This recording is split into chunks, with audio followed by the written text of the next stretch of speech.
Selamat pagi Bapak dan teman-teman sekalian. Kami dari kelompok 2 akan mempresentasikan video mengenai isu merawat orang tua, dan izinkan kami memperkenalkan diri kami. Saya selaku koordinator Gary, dan ini saya Nopri, NIM 235114022. Saya Putri Ananta Sambi dengan NIM 2453141166. Saya Alia Novita Amanda dengan NIM 205114020. Saya Keja Tanisitio dengan NIM 24531413. Saya Bimo Rino dengan NIM 245314109. dan Pada kesempatan ini kami akan membahas mengenai pentingnya tanggung jawab moral dalam merawat orang tua, khususnya di era modern saat sekarang ini. Berdasarkan data Badan Pusat Statistik tahun 2023, jumlah lanjut usia atau lansia yang ada di negara Republik Indonesia ini telah mencapai lebih dari 10% dari total populasi yang ada di negara Republik Indonesia ini. Fakta ini menunjukkan bahwa peningkatan angka harapan hidup perlu diimbangi dengan sistem perawatan yang memadai bagi kelompok lanjut usia yang ada di negara Republik Indonesia ini. Namun sayangnya, di tengah perubahan struktur keluarga dan meningkatnya mobilitas masyarakat, peran keluarga sebagai penopang utama dalam merawat lanjut usia semakin tergerus. Akibatnya, kita sering menyaksikan banyaknya kasus penelantaran orang tua, baik secara fisik, emosional, maupun ekonomi. Perubahan zaman tidak seharusnya menjadi alasan untuk meninggalkan nilai-nilai moral dalam kemanusiaan. Oleh karena itu, tema ini sangat relevan untuk kita bahas atau kita kaji bersama. Oke, itu saja. permasalahan utama yang saya angkat di sini adalah penelantaran orang tua oleh anak kandungnya sendiri. Tindakan tersebut bukan hanya mencerminkan kegagalan dalam menjalankan tanggung jawab keluarga, tetapi juga menunjukkan krisis nilai moral dalam kehidupan modern.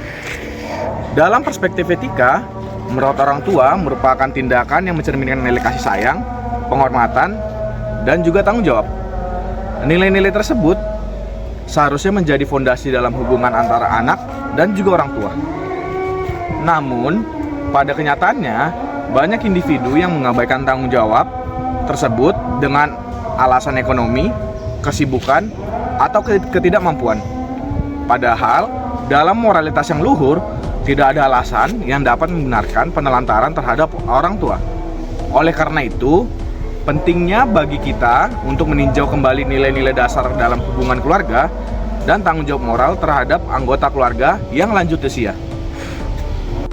Untuk memperjelas permasalahan ini, kami mengangkat sebuah kasus nyata yang terjadi di Kota Batam pada 12 Juni 2023.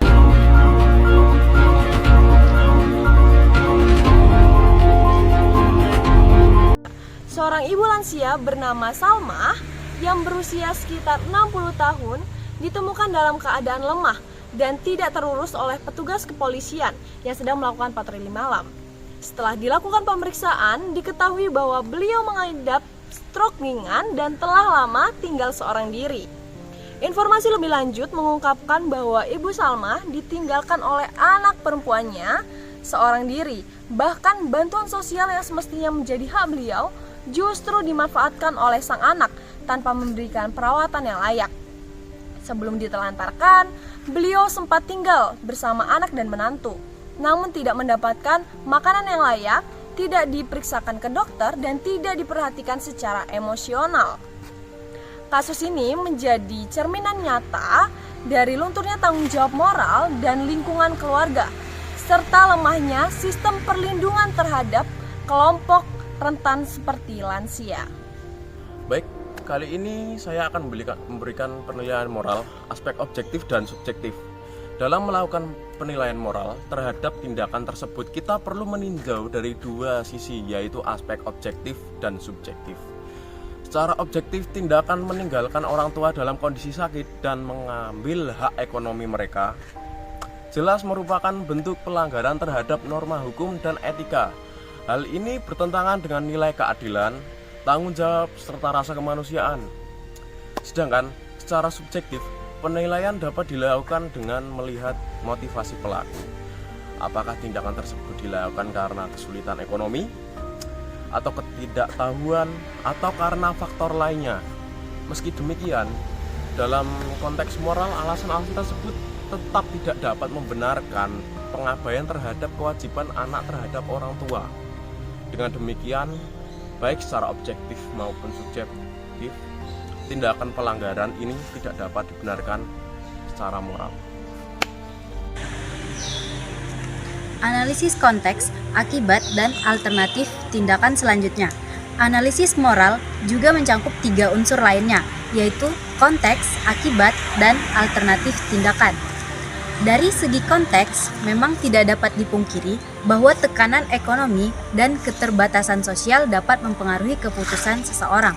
Namun, dalam kondisi demikian, masih banyak opsi yang dapat diambil selain menelantarkan orang tua, seperti meminta bantuan dari keluarga besar atau melapor kepada dinas sosial. Dari segi akibat, tindakan penelantaran menyebabkan kerugian besar baik secara fisik, psikis, maupun sosial bagi lansia. Mereka kehilangan rasa aman, martabat, dan bahkan hak dasar sebagai manusia. Terakhir, dari segi alternatif, tindakan pelaku memiliki banyak pilihan lain yang lebih bermoral. Oleh karena itu, tidak ada alasan yang cukup untuk membenarkan keputusan menelantarkan orang tua, terlebih dengan mengambil hak mereka secara tidak sah. Pandangan kelompok dan kesimpulan. Berdasarkan uraian di atas, kelompok kami menyimpulkan bahwa tindakan penelantaran orang tua merupakan bentuk pelanggaran moral yang serius. Tindakan tersebut tidak hanya menyakiti secara fisik dan psikis, tapi juga melanggar norma sosial, hukum, dan etika. Kasus seperti yang dialami Ibu Salmah harus menjadi cermin bagi kita semua bahwa masih banyak lansia yang hidup dalam ketidakberdayaan akibat kelalaian keluarga dan masyarakat. Oleh karena itu, kami menekankan pentingnya peran bersama antara keluarga, masyarakat, dan pemerintah. Keluarga perlu memperkuat kembali nilai-nilai moral dan kasih sayang. Masyarakat harus lebih peduli terhadap lingkungan sekitar, dan pemerintah wajib memperketat pengawasan terhadap perlindungan lansia. Sebagai generasi muda, kita memiliki tanggung jawab untuk membangun budaya yang lebih beradab dan manusiawi, di mana orang tua tidak hanya dihargai, tapi juga dirawat dan dicintai hingga akhir hayat mereka. Terima kasih.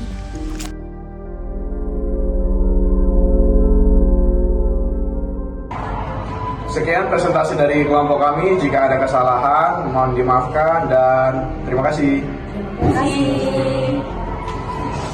Dah.